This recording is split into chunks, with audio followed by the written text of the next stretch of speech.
Thank you for joining the session and having the opportunity to present Verint. My name is Eyal Bakar. I'm a VP Pre-Sales for Americas within the global business line of communication and cyber intelligence within Verint. Within the short time frame that we were granted today, I will cover in a glance about Verint, and we'll present to you one of our solutions related to cyber protection. But Verint, we were founded around '94 back in Israel. We are a U.S. company traded in the U.S. stock exchange. Our overall yearly revenue around touching the 800 million. And it was mentioned for a software company, and we present ourselves as a software company, the challenge is to be still relevant and innovate in the market. We are having around 500 registered patents, and this is our driving our business and software development. We are globally spread. Our headquarters again in Melbourne, New York.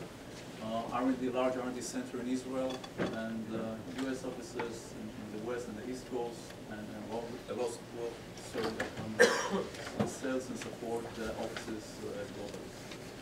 With the ability of having more than 10,000 customers around 150 countries, our products are being developed and tuned to that arena, both on the enterprise market as well as in the security industry.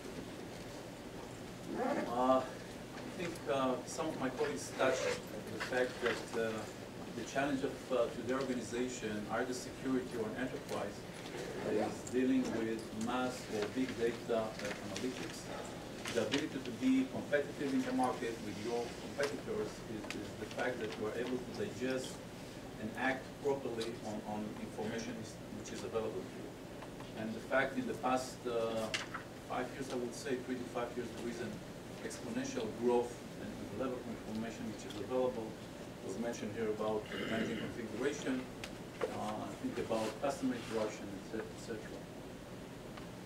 Where we're operating, our markets are actually sliced into two major elements. The enterprise market, retail banks, financial institutes. With our two line of product, enterprise workforce optimization and voice of the customer, we're able to capture, analyze, and digest the information, interact with customers, either from the contact center, back office operation, and by that optimize the enterprise operation to excel the customer satisfaction, and along with this to reduce your operation costs. On the security intelligence markets, which is the global line that I'm dealing with, we are mainly dealing with security agencies, either for communication and cyber intelligence, video intelligence, protecting a large compound, airport, critical infrastructures with advanced video analytics solution, situation management with public safety, like 911 centers, and etc. What is common, our basically ratio is between 60 to 40 between those markets, and spread over, as I mentioned, globally with high diversity of type of markets, which allow us to really adapt the solution to the proper industry, which is just example from the 500 Fortune companies. We are spread, like 90% of the financial market are our users. So this is about Verint in a nutshell. I would like to, let's say for today's presentation, I selected one of our product portfolio. Our list of the solution are wide and cannot be covered in this short presentation. But cyber security and cyber attack is something which is in common to all, I think, the enterprise security, any organization today is dealing with this severe threat, and one of our solutions is addressing to that. So what is advanced persistent threat? Just an example. I'm not sure who was the New Yorkers here that's familiar with this picture. I think it was happening here in February. It was a result of half a year of well-organized cyber attack that eventually 45 million globally were hacked from the bank without any gun. What was behind it? They were able to hack a database and extract ATM and prepaid card PIN codes, manufacture them, and use a foot soldier basically to withdraw the money from the ATM. And on the right-hand side, you can see a single person in New York crossing 10 transaction ATMs with about 40 to 50,000 US dollar in a single day. This picture was captured by the New York Police Department. They used their own smartphones to take their own picture, which basically was used as an evidence in the court. So this is one, you say that the crime is becoming advanced, but on the other hand, they're still silly to use something to use against them in the court. So this is for the financial institute, but not only. Media companies always will be source for attack. The last events with the New York Times, Chinese sources were trying to hack the database of this newspaper with the goal to extract the identity of the person or the group that provided information about the Chinese Prime Minister. And why I'm bringing that, meaning you don't have to be a financial institute or government institute to be a target for an attack. The first release that was followed by Symantec later on, which they were providing the security shell to the New York Times, and I was astonished to read that from Symantec, and this is just a short paragraph, that they mentioned that using a standard antivirus with a signature-based component to protect endpoints in your network is not enough. And if you will go into that press release, they will also indicating about the behavioral and dealing with the unknown malware that were not detected yet. So this is another example about the cyber attack. And the list is long. Not all of the attacks were published. They are sensitive in terms of nature, who was attacked, but about Mattel was a case from 2011.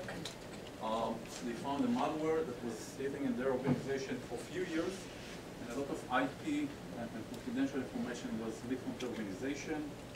Another severe situation was with Lockheed Martin, I think the biggest defense integrator worldwide.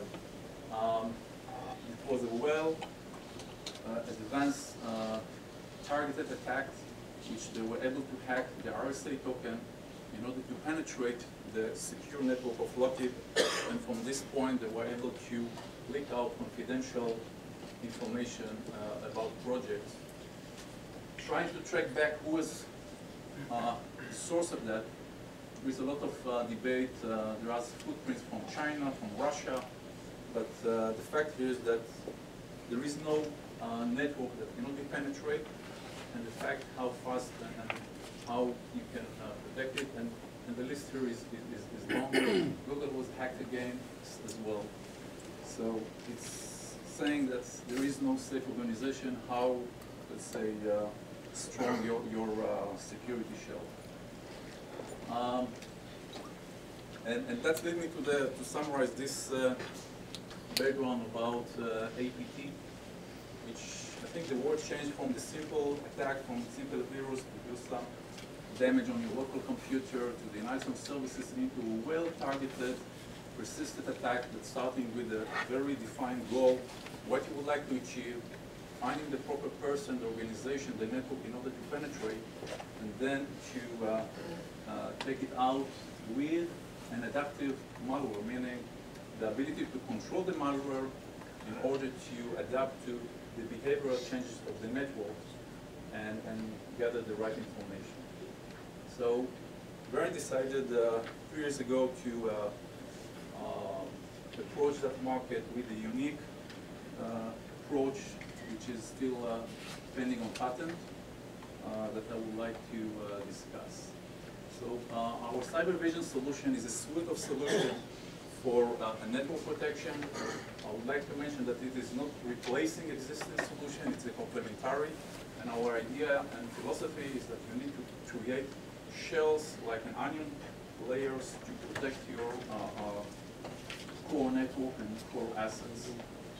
So today I will focus on one of our application, advanced detection systems, but our solution is comprised from a very high bandwidth deep packet inspection platform that can run from 1-2 gig up to a few hundred gig on a single box. It can provide you open interface for third party, running Verint application, and even communicate within your existing security operations center. So it is an add-on to an existing solution. It can be a software only. If you have your own, I would say, traffic probes, or we can provide you with the entire suite. So what is unique with this approach? And I think given the market is moving in that direction. Most of the solutions today are trying to protect the network from penetration, the IDS solutions. It's starting from even intelligence gathering, find the proper person or the proper hole in the network in order to penetrate and to bypass the standard protection layer. And today they are doing it when you're using an IDS with sandbox, etc. You're most likely using a signature-based malware detection. And the APT today are built in a way to bypass what is running today on the market. They are using zero-day vulnerability weakness of an application in order to penetrate, and they are within your organization. As soon as they are there, you are not usually aware of that unless something is happening and the malware is being activated. So Verint developed a solution for those advanced malware. Each malware, and I call it ethical home. The malware should need to report about the status, to get additional command to be activated. And actually we're monitoring the command and control channel of the malware with the attacking organization. The monitoring is done based on an advanced behavioral analysis tool that is able to detect network anomaly and identify those communication without using a predefined signature to detect that. And this is how we are operating within the network. It's not intended to replace the pre-layer, I would say. It's a complementary, and as we mentioned, this is a shell organization. Sorry, shell solution. So just to sum up, and my time is running out, I think the main advantages is detect the unknown, overcoming traffic encryption, and it is a non-intrusive solution. I would be glad to meet you if you have any interest on the solution and further product from Verint. Last slide, this is the platform that I